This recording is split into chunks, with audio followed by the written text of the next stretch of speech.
दोस्तों, अब एक बड़ा सवाल सामने आता है कि पति को अपनी वाइफ या पार्टनर की तरफ सेक्सुअल लव कैसे एक्सप्रेस करना चाहिए। आज के समय में भी ज्यादातर लोगों को यही नहीं मालूम कि उन्हें बेड पर कैसे बिहेव करना चाहिए।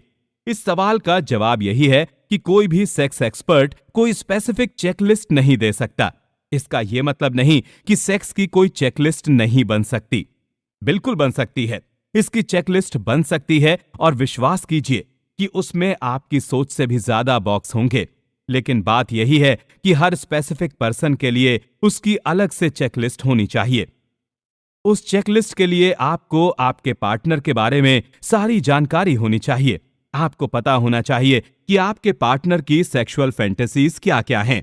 क्या उसको भी सेक्सुअल एक्टिविटी में उतनी ही दिलचस्पी है जितनी आपको है? इसी के साथ आपको उसकी डिजायर्स भी अच्छे से पता होनी चाहिए। बिना इन सब फैक्टर्स को समझे हुए कोई भी प्रॉपर चेकलिस्ट नहीं बन सकती।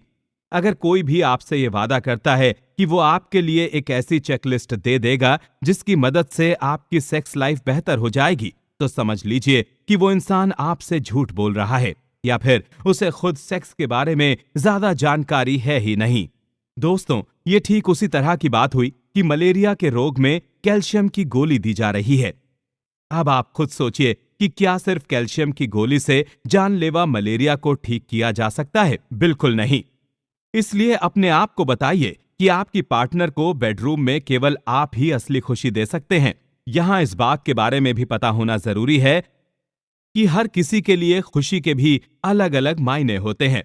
हो सकता है कि हार्ड इंटीमेट होना पसंद हो तो किसी को नॉर्मल इंटीमेट में दिलचस्पी हो। इसलिए जब बेडरूम की बात आती है तो सेक्सुअल नीड्स के बारे में पता होना बहुत जरूरी है।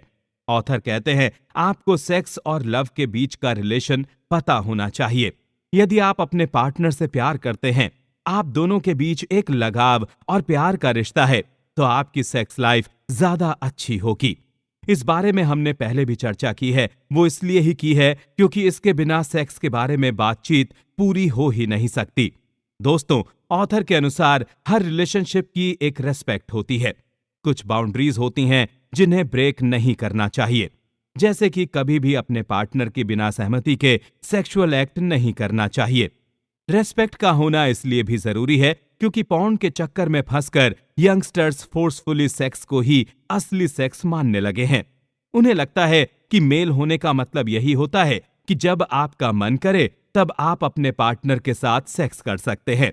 जब तक पार्टनर्स के बीच में रेस्पेक्ट नहीं होगी, तब तक उनके बीच में बेहतर सेक्स हो ही नहीं सकता। अगर आपकी पार्टनर सेक्स नहीं करना चाहती है तो आप कभी भी फोर्स नहीं कर सकते। इसी कॉन्सेप्ट को डिटॉक्स इन द बेडरूम भी कहा गया है। डिटॉक्स इन द बेडरूम की मदद से हम एक अच्छे पार्टनर के साथ साथ बेहतर इंसान भी बन सकते हैं।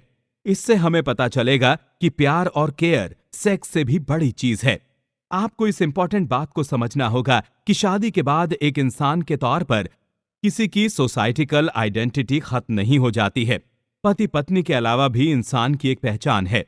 इसलिए सेक्स के बारे में पढ़ना और सुनना शुरू कीजिए। इसका ये मतलब नहीं कि आप पॉर्न वीडियो देखने की शुरुआत कर दें, क्योंकि पॉर्न में ना ही रियल सेक्स दिखाया जाता है और ना ही रियल सेक्स के बारे में जानकारी दी जाती है। ऑथर आगे कहते हैं, समझने की कोशिश कीजिए कि आखिर कौन सी चीज सेक्स नहीं है। मतलब साफ है कि इस डिजिटल दुनिया में जहां से सच से जल्दी झूठ फैलता है, वहां फैक्ट चेकिंग करने की कोशिश करते हैं। सेक्स से जुड़ी मिथ को भी समझने की कोशिश करते हैं।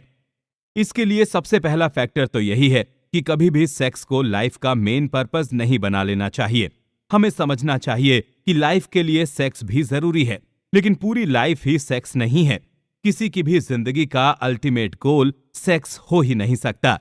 इस बात से फर्क नहीं पड़ता है कि हम सिंगल हैं या फिर मैरिड। हमारी जिंदगी केवल सेक्स के आसपास नहीं हो सकती।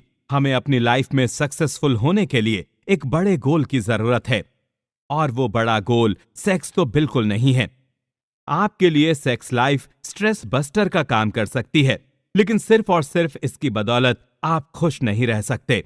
लाइफ में खुशी के कई मायने हैं, उनका एक छोटा सा हिस्सा सेक्स भी है। दूसरा मिथ यही है कि बहुत ज्यादा लोग पोर्नोग्राफी में दिखाए गए सेक्स को ही रियल सेक्स समझ लेते हैं। वो समझते हैं कि अगर हम ऐसा नहीं कर पा रहे हैं तो हमारे अंदर ही कोई कमी है। लेकिन ये बिल्कुल भी सच नहीं है। ये ऐसी चीज नहीं है जिसे आप एक वीडियो की हेल्प से सीख जाएंगे। इसे सीखने के लिए आपको मेंटली मजबूत होना पड़ेगा।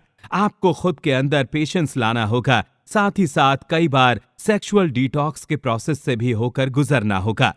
दोस्तों, एक और मिथ ये है कि जिसे भी इंटरकोर्स यानी सेक्सुअल इंटीमेट होना आता है वो अपने आप को सेक्स का मास्टर समझने लगता है। लेकिन हमें पता होना चाहिए कि जिस तरह सेक्स लाइफ का एक छोटा सा हिस्सा है, उसी तरह केवल इंटरकोर्स भी सेक्स प्रोसेस का एक छोटा सा हिस्सा है। इसलिए अगर आपको केवल इंटरकोर्स आता है तो आप तो अभी सेक्स के स्टूडेंट भी नहीं बने। किस तरह आप अपने पार्टनर को बेड में ट्रीट करते हैं, इस चीज से पता चलता है कि आपके अंदर सेक्स को लेकर कितनी समझ है। इसलिए ऑथर कहते हैं कि गॉड ने सेक्स को बहुत खूबसूरत बनाया है, इसे खराब तो हम और हमारी पॉर्न की लत बनाती जा रही है। सेक्स एक ऐसा टॉपिक है जिसके बारे में अभी बहुत सारी रिसर्च होना बाकी है और इसके बारे में आप जितना